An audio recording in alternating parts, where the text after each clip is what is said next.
Halo. Hah, ini udah September hampir pertengahan dan aku baru ada niatan untuk bikin August wrap up karena beberapa hari yang lalu itu kayak aku males, bener-bener males baca, aku males apalagi bikin video. Jadi mari kita mulai August wrap up. Daripada tidak sama sekali mending telat, ya nggak sih? Toh ini juga masih anggap aja awal bulan September. Jadi di bulan Agustus lalu itu aku udah baca sekitar, kalau nggak salah berdasarkan apa yang aku lihat di Goodreads itu aku udah baca 7 buku. Di buku yang pertama itu aku selesai baca itu di awal Agustus, tapi sebenarnya aku bacanya itu dimulai dari akhir Juli kalau nggak salah. Cuman kan aku selesainya baca di awal Agustus, jadi aku masukkan ke August wrap up. Untuk novel yang pertama yang aku selesai baca, judulnya itu Hate First Love You Later dari Nimas Disri. Ini jenisnya romance lah ya, dari judulnya juga udah kelihatan. Ini sebenarnya menurutku adalah romance yang sering banget kita lihat di mana-mana. Di apa ya, dibilang cukup populer, cukup pasaran. Ya, cukup banyak penikmatnya. Soalnya Trupsnya itu aku pikir-pikir ada 3 yang masuk ke novel ini, yaitu benci jadi cinta berdasarkan judulnya Hate First Love You Later. Selain benci jadi cinta itu cinta antara bos sama bawahannya, terus habis itu sama pacar bohongan. Karena ceritanya ini menceritakan seorang perempuan yang namanya Gwen. Gwen ini bekerja di sebuah perusahaan dengan bos yang namanya Bara. Awalnya Gwen ini benci banget sama Bara karena Bara ini apa ya, emosian, terus sering ngasih kerja lembur ke Gwen. Cuman pada suatu hari Gwen ini waktu makan keluar sama temen-temennya, dia itu ketemu Bara di tempat makan itu. Nah, Bara ini dia itu bawa seorang anak kecil dan Bara perkenalkan sebagai anaknya. Lupa aku namanya siapa ya, Reno.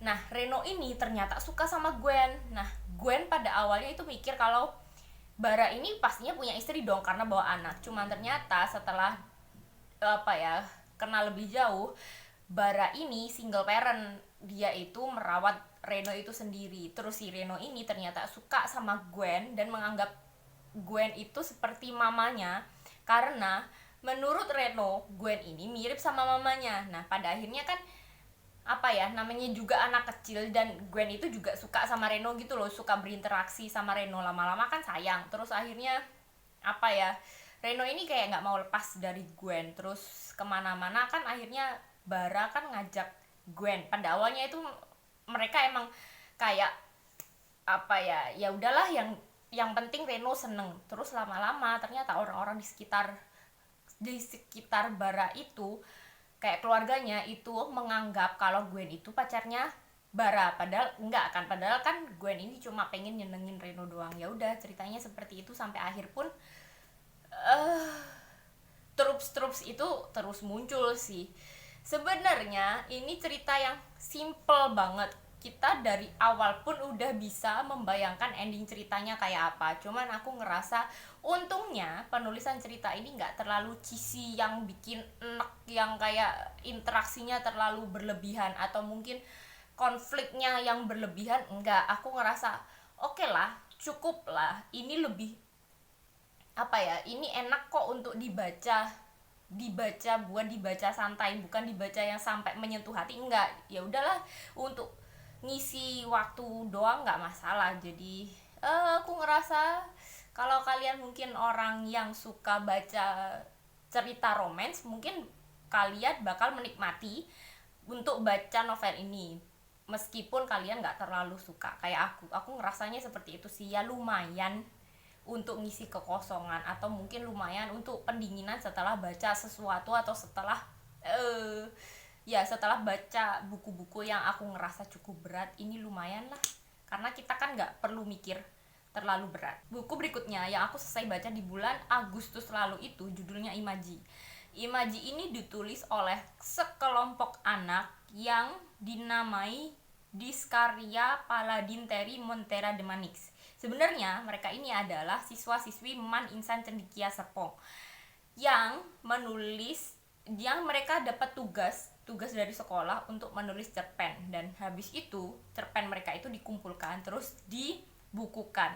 Sebenarnya bukunya itu akhirnya jadi 8 buku, 8 atau 9 buku kalau nggak salah. Terus yang Imaji ini adalah salah satunya, karena berdasarkan urutan abjad kan, habis H yang Hate First Love You Later kan aku harusnya baca I. Jadi aku pinjam yang Imaji ini. Aku awalnya itu penasaran karena covernya itu lucu banget gitu loh menurutku, kayak ceria, warna-warni, gemes. Yang Imaji ini gambarnya kayak kelinci, menurutku gambar kelinci sih. Terus akhirnya ya udahlah aku pinjem, terus aku baca di awal itu kan ada ulasan dari beberapa penulis, pokoknya di awal itu ada ulasan, katanya menyegarkan, katanya unik ceritanya, jadi cukup meyakinkan bagiku. Terus akhirnya aku pinjem, ternyata aku emang ngerasa ide dari anak-anak Man Insan Cendikia Serpong ini macem-macem, karena kan tiap cerpen itu ditulis oleh anak-anak yang berbeda, jadi kan otomatis gaya penulisan terus ide mereka juga macam-macam gitu kan. Yang aku paling suka di Kumcer ini adalah ada beberapa yang aku suka. Itu ada yang menceritakan tentang pembuatan mesin waktu, terus habis itu di belakangnya ada plot twistnya yang bikin kaget, yang agak psikopat menurutku. Dan itu, oh, anak SMA udah bisa berpikir seperti ini ya, udah kreatif kayak gini ya. Terus ada juga cerita di balik kisah terciptanya cermin ajaib di dongeng Snow White nggak sih, yang ada cermin ajaibnya. Nah, ini anak ini bikin cerpen tentang bagaimana cermin ajaib itu bisa terbentuk, terus siapa sebenarnya si cermin ajaib itu, kayak gitu sih. Aku ngerasanya anak ini bisa ya punya ide untuk bikin cerita di balik layarnya cermin ajaib ini. Terus ada juga cerita yang bagiku fresh, yang bagiku cocok untuk cerita anak-anak, dan itu cukup punya punya moral value. Itu adalah cerita tentang kehidupan antara manusia yang teman baik dengan genom itu loh, yang makhluk kayak kurcaci yang biasanya ada di taman, kayak gitu sih. Lucu-lucu sih. Untuk beberapa cerita aku ngerasa lucu, bagus, tapi untuk beberapa lainnya aku ngerasa emang ada beberapa cerita yang aku ngerasa kurang jelas, kayak terlalu melompat-lompat atau agak bingung lah, kurang jelas lah menurutku. Karena ya udahlah, namanya juga anak kecil baru belajar menulis, nggak masalah. Yang penting itu mereka sudah berani untuk untuk menunjukkan hasil karya mereka sampai bisa dibukukan. Jadi aku ngerasa kalau buku ini kalian pengen coba untuk baca Kumcer yang yang beda dari biasanya, yang ditulis oleh anak-anak, yang idenya itu macem-macem dan unik-unik, cobalah baca ini. Nggak ada salahnya loh kita baca tulisan anak-anak, karena aku ngerasa kalau beberapa dari mereka itu benar-benar berbakat untuk menjadi penulis, kalau mereka memang memang pengen melanjutkan bakat mereka itu, ya gak sih? Buku berikutnya yang aku selesai baca di bulan Agustus itu judulnya Jejak Dedari dari Erwin Arnada. Ini menceritakan tentang seorang anak perempuan remaja yang bernama Rare. Yang Rare ini dia itu terlahir bisu dan tuli. Terus si Rare ini dia itu dibenci sama orang-orang di desanya, karena selain dia bisu dan tuli, padahal banyak orang di desanya juga terlahir bisu dan tuli, karena ada daerah di sekitar Bali Utara. Fakta ini, kalau di Bali Utara ini ada satu desa di mana banyak orang-orangnya secara turun-temurun itu terlahir bisu dan tuli. Nah, selain karena Rare bisu dan tuli, dia itu juga lahir di hari buku wayang, di mana orang-orang percaya bahwa orang yang terlahir di hari buku wayang itu membawa kutukan yang bisa menyebabkan bisa membuat orang-orang di sekitarnya itu mengalami kesialan.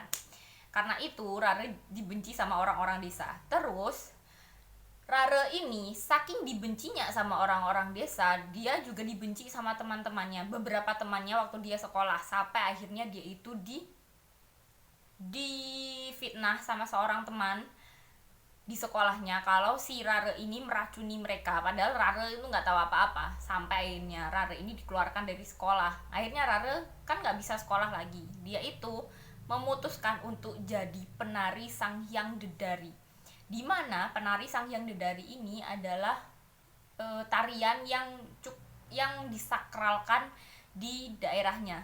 Nggak tahu sih kalau untuk wilayah Bali lainnya, aku nggak tahu, cuman kalau untuk di desanya Rare ini benar-benar disakralkan karena dipercaya bahwa orang yang bisa menarikan tarian Sang Hyang Dedari ini adalah orang yang dapat taksu dari bidadari, yang benar-benar dirasuki oleh bidadari ketika dia menari.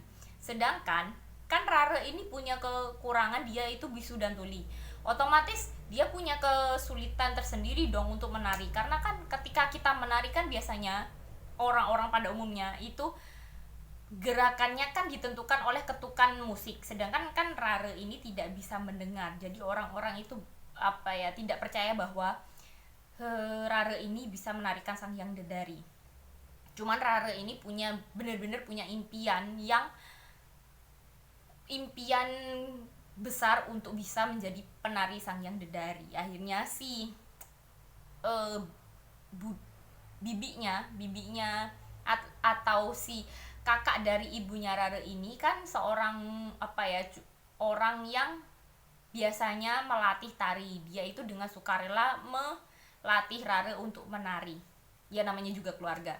Terus pada suatu hari di desa itu terjadi sebuah bencana yang ini misterius, karena tiba-tiba ada kayak udara yang cukup panas, pokoknya udara lembab, panas dan gak enak, yang menyebabkan ternak dan hewan peliharaan orang-orang di desa itu tiba-tiba mati mendadak. Nah, orang-orang desa itu percaya bahwa kejadian itu adalah disebabkan karena Rare yang dia itu belum diruat. Kan orang-orang yang lahir di Wukuwayang itu kan harusnya diruat biar dia itu tidak membawa petaka bagi orang-orang di sekitarnya. Cuman karena keluarganya Rare ini adalah keluarga yang tidak mampu, sedangkan ruatan untuk anak-anak yang lahir di Wukuwayang itu butuh biaya yang sangat besar, karena ruatannya itu nggak sama seperti ruatan biasanya. Ini melibatkan satu desa, melibatkan banyak orang yang ada pertunjukan wayangnya. Cuman masalahnya kan si keluarganya Rare ini keluarga yang tidak mampu, jadi sampai umur 15 tahun itu, 15 kalau nggak salah itu Rare belum diruat. Terus akhirnya ibunya itu punya ide ngawur untuk mengorbankan dirinya untuk meminta bantuan ke seorang calon kepala desa, yang calon kepala desa ini orang kaya, cuma dia bukan orang yang baik. Kayak gitu sih endingnya. Pada akhirnya Rare ini bisa diruat dengan bantuan uang dari si calon kepala desa itu. Terus si Rare di hari ruatannya itu, di malamnya, dia itu juga bisa menarikan Sang Hyang Dedari, karena tarian Sang Hyang Dedari ini juga merupakan salah satu rangkaian untuk ruatan desa, biar desanya itu terhindar dari mara bahaya kayak gitu. Untuk ceritanya aku sebenarnya nggak terlalu suka, menurutku aku nggak terlalu menikmati ceritanya, terutama karena karakter ibunya Rare ini yang aku ngerasa karakternya lemah. Kalau untuk Rare, oke lah, dia masih remaja, dia punya mimpi, dia berusaha mengejar mimpinya. Tapi aku ngerasa nggak cukup dramatis juga. Kalau untuk ibunya Rare ini adalah orang yang lemah, yang sebenarnya malah mengacaukan segalanya. Di ending pun akhirnya ibunya Rare inilah yang karena pengorbanannya yang ngawur itu yang membuat ending cerita ini gak terlalu bahagia menurutku. Cuman kalau untuk penggambaran budaya Balinya lumayan lah. Banyak hal yang aku pelajari dari dari novel ini, kayak tarian-tariannya atau ruatannya atau ibadahnya atau kepercayaan masyarakat Balinya ini aku lumayan dapat. Terus karena novel ini sebenarnya kan awalnya dari sebuah film, karena itu ada beberapa scene film yang foto-foto dari scene film itu yang dimasukkan ke novel ini, akhirnya aku bisa membayangkan tempatnya seperti apa, dan itu cukup membantu bagiku, cukup membuatku suka untuk membaca novel ini. Meskipun ceritanya aku nggak terlalu suka, cuman untuk kayak scene-scene filmnya itu aku ngerasa itu membuat bayanganku tentang tentang setting tempatnya itu jadi bagus di otakku, kayak gitu sih. Untuk ceritanya aku nggak terlalu suka, bahkan aku ngerasa filmnya juga nggak terlalu terkenal, ya nggak sih. Aku berusaha untuk cari filmnya ini, untuk cari review tentang film ini pun aku susah, ada tapi nggak banyak, padahal yang main itu Reza Rahadian sama Christine Hakim. Tapi aku nggak tahu apakah film ini jadi tayang atau enggak, karena emang sesusah itu untuk cari review filmnya. Jadi kalau untuk novel ini aku, ya kalau kalian mau baca novel-novel yang mengangkat kisah budaya Bali gak apa-apa sih, cuman kalau untuk dibandingkan dengan novel-novel sebelumnya dari Oka Rusmini yang juga mengangkat kisah budaya Bali, aku ngerasa kalau novel-novelnya Oka Rusmini itu lebih bagus daripada Jejak Dedari. Gitu sih. Novel berikutnya yang aku selesai baca di bulan Agustus itu judulnya Jakarta Rock and Roll dari Sekar Ayu Asmara. Ini ceritanya metropop, romance, ya salah romance. Yang aku ngerasa kalau novel ini cukup tipis banget kalau untuk ukuranku. Tebelnya sekitar 170 atau 180 halaman, dan aku pinjemnya itu di Ipusnas. Terus pada awalnya aku lumayan excited untuk membaca cerita ini, karena ketika aku mulai baca di bab-bab awal itu, untuk perkenalan tokohnya ini cepet gitu loh, langsung masuk ke tokohnya, terus penokohannya seperti apa. Karena kan ceritanya ini menceritakan tentang 3 tokoh utama sebenarnya, yang namanya Betari, Arung, sama Kunang. Betari dan Arung ini, mereka ini pasangan kekasih yang punya kesamaan, yaitu mereka sama-sama suka seni tari dan musik. Terus mereka sama-sama pengen membangun sebuah gedung pertunjukan di Jakarta yang menunjukkan pertunjukan seni, musik, dan teater secara bersamaan. Mereka itu punya mimpi seperti itu, pengen mewujudkan itu. Nah, ternyata si Arung ini sudah punya istri yang namanya Kunang. Sedangkan Betari ini nggak tahu kalau ternyata Arung ini sudah punya istri. Ya udah, awalnya menceritakan tentang itu. Terus tiba-tiba si Kunang ngelabrak Betari lah, kayak gitu. Nggak masalah, aku ngerasa kalau emang perkenalan di awalnya itu cukup cepat. Cuman di bab-bab berikutnya itu ternyata dimunculkan POV baru. Kan ini POV-nya kan berdasarkan tokohnya. Ada yang dari Arung, ada yang dari Kunang, ada yang dari Betari. Terus di bab-bab berikutnya malah dimunculkan POV lain dari tokoh-tokoh pendukung, yang aku ngerasa kalau tokoh pendukung ini nggak terlalu penting-penting amat gitu loh dijadikan POV tersendiri menurutku. Terus untuk kisah intinya antara Betari, Arung, dan Kunang itu aku ngerasa kalau ceritanya terlalu cepat, kayak cepet banget, kayak ngebut gak jelas. Tiba-tiba setelah si Kunang ini ngelabrak Betari, akhirnya Betari berusaha berpisah sama Arung. Terus habis itu Arung ini akhirnya dicerai sama Kunang. Kayak ceritanya cepet banget sampai aku gak bisa benar-benar menikmati ceritanya kayak lurus menceritakan kisah cinta antara 3 orang itu, sampai pada akhirnya di endingnya itu ada kejadian yang bagiku kayak konyol gitu loh. Ceritanya aneh, karena si Kunang ini tiba-tiba dia itu ngebom si tempat pertunjukan yang sudah dibangun oleh Arung untuk Kunang. Selain karena ceritanya terlalu ngebut bagiku, aku ngerasa sosok Kunang ini pada akhirnya membuat novel ini jadi bener-bener kayak sinetron, kayak kejahatan kayak balas dendamnya Kunang ini pada Arung ini bener-bener kayak sinetron, yang dia itu ngusir Arung dari rumahnya, yang si Kunang ini akhirnya menggugurkan kandungannya biar Arung nggak punya anak, yang sampai Kunang ini ngebom tempat pertunjukan, atau ya tempat pertunjukan waktu grand opening. Itu aneh banget menurutku. Aku ngerasa novel ini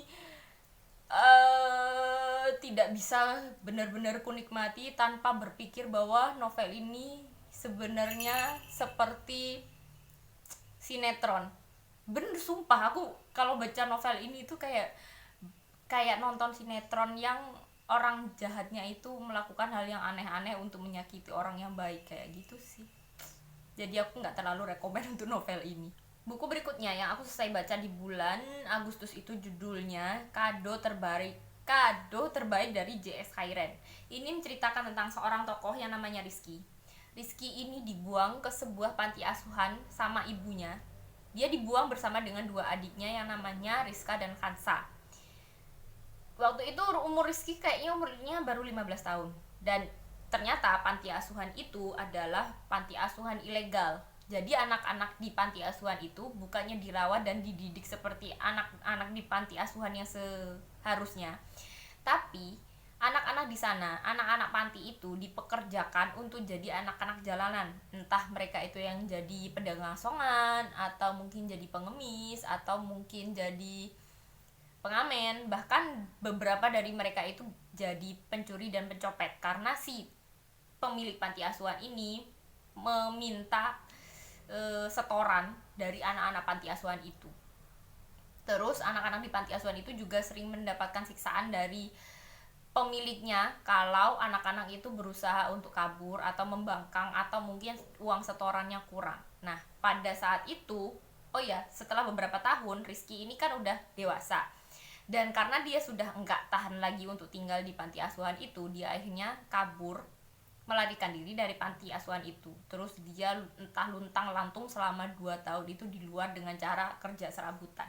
Dia itu nggak bisa ngajak adiknya keluar juga, karena dia juga belum tahu pasti apa yang akan dia lakukan di luar panti asuhan itu. Terus ketika sudah 2 tahun itu, suatu hari dia itu ketemu sama adiknya yang besar yang namanya Rizka. Ketika Rizka itu nyopet dompet seorang perempuan yang namanya Rani di sebuah terminal. Pada awalnya kan Rizky ini berusaha untuk dapetin dompetnya Rani ini balik, cuman karena adiknya sama komplotannya itu lincah banget, akhirnya gak bisa ketangkep. Terus malah si Rizky inilah yang dituduh sebagai pencopet oleh Rani. Pada awalnya seperti itu. Pada awalnya pertemuan antara Rizky dan Rani ini terjadi karena aksi copet mencopet di terminal itu. Terus pada pertemuan berikutnya, akhirnya Rani ini bisa mengenal Rizky. Sebenarnya Rizky ini adalah orang yang baik. Sebenarnya Rizky ini punya adik-adik yang perlu dia hidupi di panti asuhan itu.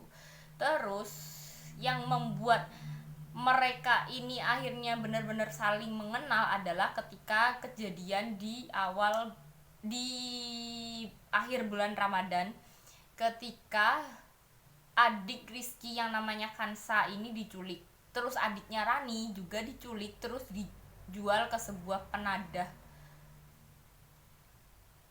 perdagangan manusia. Terus akhirnya kan Rani sama Rizky ini bekerja sama untuk bisa menyelamatkan adik-adik mereka. Terus ya udah sih, endingnya itu terjadi ketika mereka sudah bisa menyelamatkan adik-adik mereka. Cuman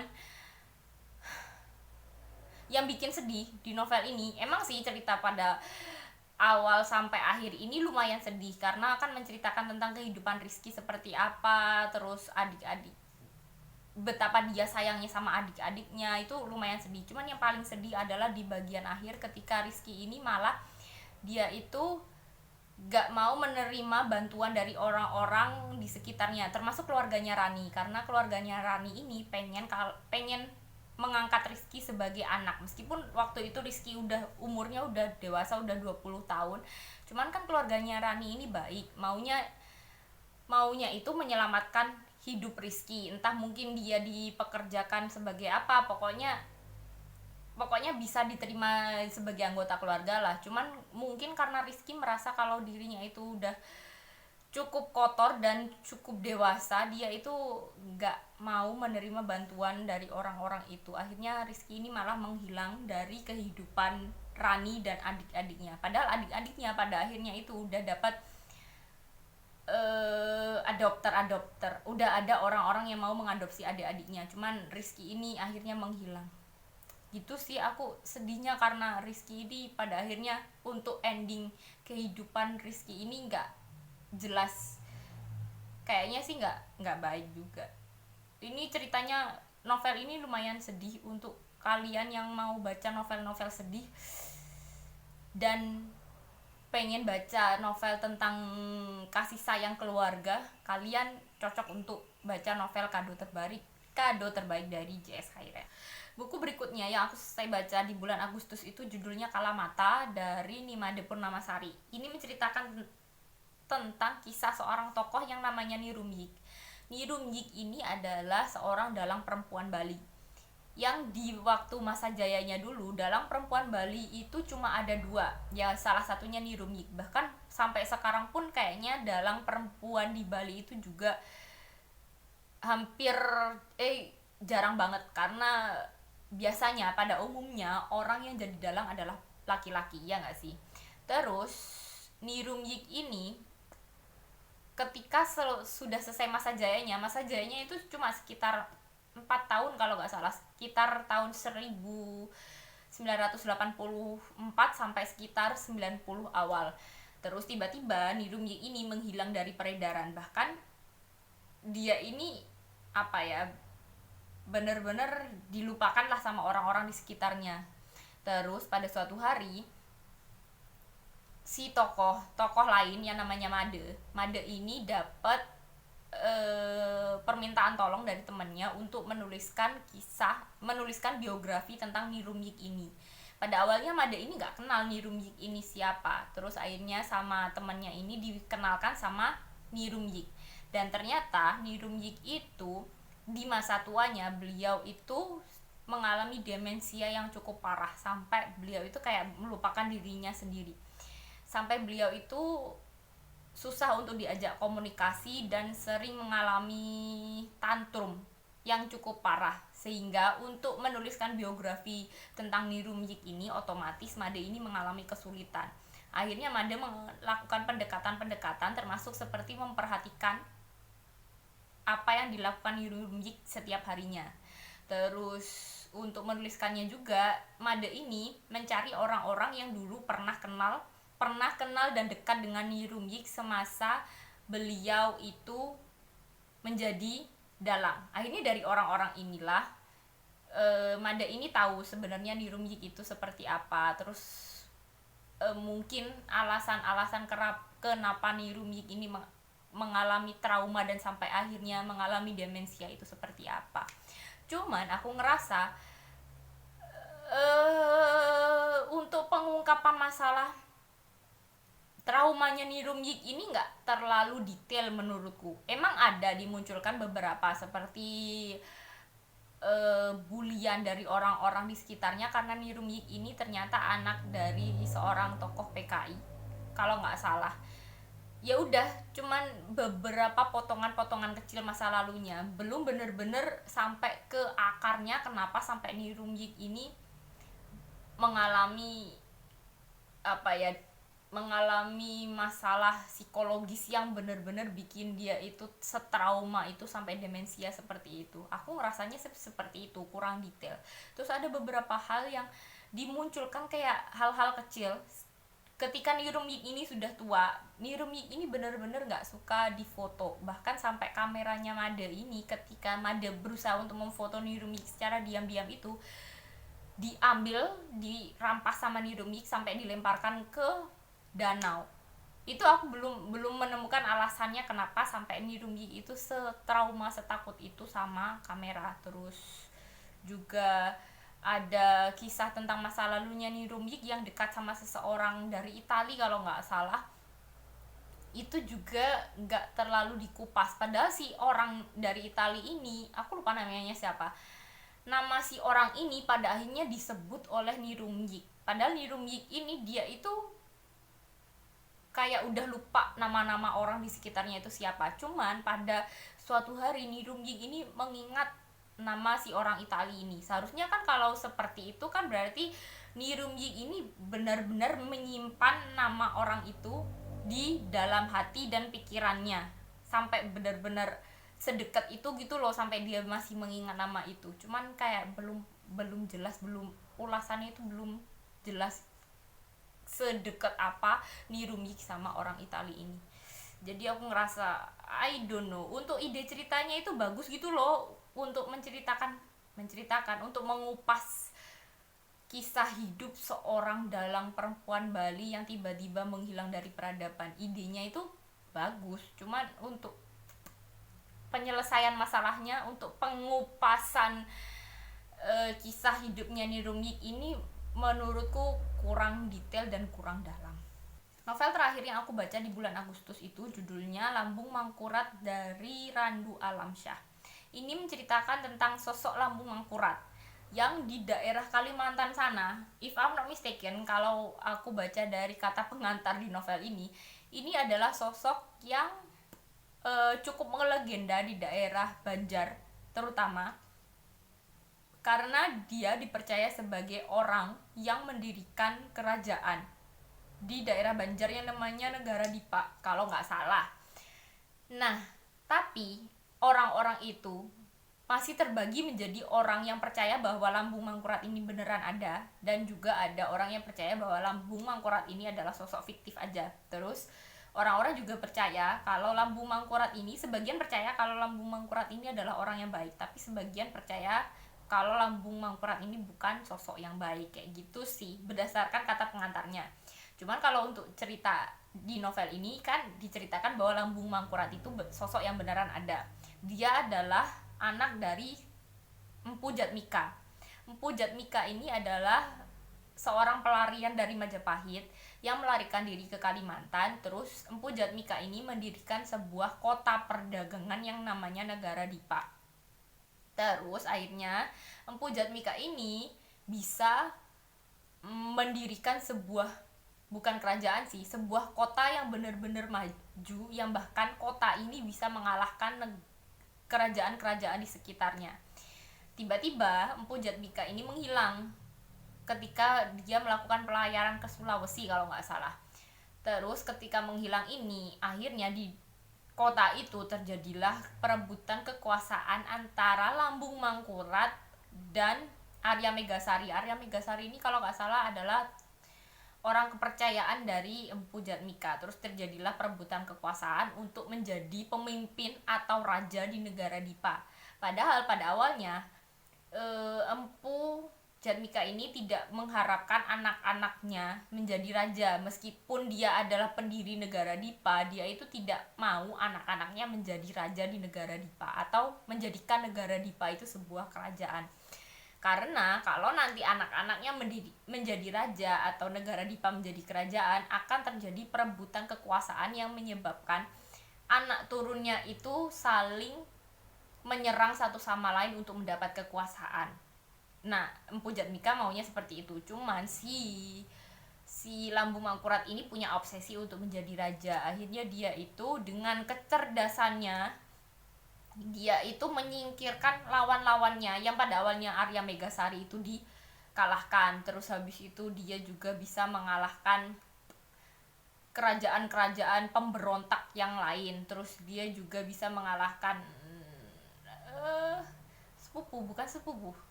keponakannya yang juga pengen menjadi raja. Sampai akhirnya Lambung Mangkurat ini bisa menjadi raja karena dia dengan cara liciknya, dengan politik liciknya, dia bisa mengalahkan lawan-lawannya, kayak gitu sih. Jadi emang kalau dipikir-pikir, Lambung Mangkurat ini digambarkan di novel ini pun digambarkan tidak sebagai sosok yang baik, tidak juga jahat sebenarnya, cuma karena keinginannya yang kuat untuk menjadi raja, dia akhirnya menggunakan kecerdasannya, menggunakan akal liciknya untuk mengalahkan orang-orang di sekitarnya, sampai pada akhirnya dia itu melepaskan kekuasaannya kepada seorang perempuan yang dia cintai, yang pada akhirnya dia pun pada akhirnya tidak bisa bersama dengan sosok perempuan yang dicintai ini. Pada akhirnya endingnya Lambung Mangkurat ini udah nggak punya siapapun lagi, keluarganya sudah habis karena perebutan kekuasaan itu, mulai dari kakaknya, kakak-kakaknya sampai ke keponakan-keponakannya itu dia habisi semua demi mencapai tampuk kekuasaan tertinggi, yaitu menjadi raja. Akhirnya dia di masa tuanya dia sadar bahwa apa yang dikatakan oleh ayahnya dulu, yaitu Mpu Jatmika itu benar, bahwa kalau nanti ada dari anak turun Mpu Jatmika yang menjadi raja, itu akan menjadi awal dari kekacauan, awal dari bencana, karena nanti pada akhirnya anak-anak turunnya itu bakalan memerangi satu sama lain untuk menjadi raja, kayak gitu sih. Di akhirnya Lambung Mangkurat ini menyadari kesalahannya. Untuk ceritanya aku tidak terlalu suka karena cerita ini menceritakan tentang politik kerajaan yang belibet di otakku.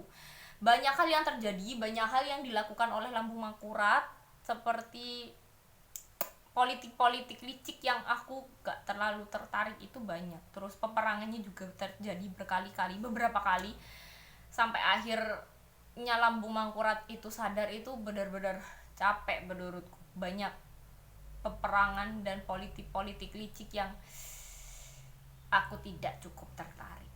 Tapi kalau kalian suka sama kisah-kisah kayak sejarah zaman kerajaan, mungkin kalian suka sih baca novel ini. Kalau aku sih enggak ya, aku tidak terlalu suka baca buku-buku yang penuh dengan perpolitikan licik seperti ini. Capek juga ngomongin 7 buku yang udah aku baca di bulan Agustus. Ini udah kering banget, aku ngomongin buku ini udah ada 1 jam lebih mungkin. Jadi aku tutup, sekian dulu videoku, terima kasih udah nonton dan semoga kalian suka. Aku harap kalian masih mau dengerin ocehanku tentang buku-buku berikutnya di video-video berikutnya. Jadi see you next time, goodbye.